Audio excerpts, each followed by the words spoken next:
I worked up in the third floor of our house in New York. I have this cozy little study that is in what used to be the attic of the old farmhouse we live in, and just sort of toiled away and sort of dragged the manuscript that I was working on with me everywhere I went, including on vacation, which actually turned out to be a godsend because I had the idea about how to begin the book by starting at the end of my 2008 campaign and talking about the very unlikely journey that led me to be asked by President-elect Obama to serve as Secretary of State, and then to develop a partnership and friendship with him over the 4 years we worked together.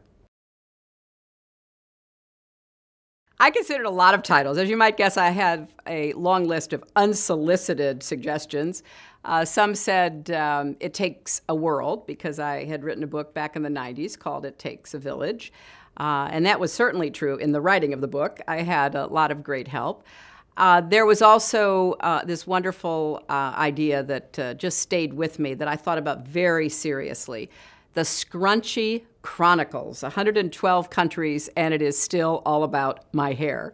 I got a big kick out of that because even during the 4 years I served as Secretary of State, I did go to 112 countries. I was on the airplane for so many days, and I didn't have time to worry about my hair. And so I just let it grow, and I pulled it back, and oh my goodness, I got so many comments about that. The hardest part was writing it. The hardest part was working on it. I had a great, great team that I could never have done it without. But ultimately, I had to take responsibility for every word. I had to be the one who decided how I wanted to describe a situation, how I thought it fit into my overall view about where America is in the 21st century. How to connect it with people here at home. You know, why does an economic crisis in Athens, Greece affect people living in Athens, Georgia? The 4 years were obviously very demanding and involving, but for me personally, the two most important events were my daughter's wedding in late July 31st of 2010. I was trying to help, pick flowers and china and make decisions as I was flying around the world. And then my mother's death in November 1st of 2011. So on a personal level, I had the heights and the depths of emotions and experiences.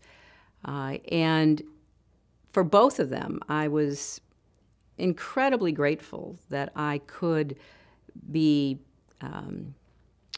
open enough and ready enough to embrace those experiences while still carrying my responsibilities. And at the end of the day, they're the two most important events of those 4 years. A lot of others come close, but nothing will ever replace the joy and the sorrow that I personally experienced.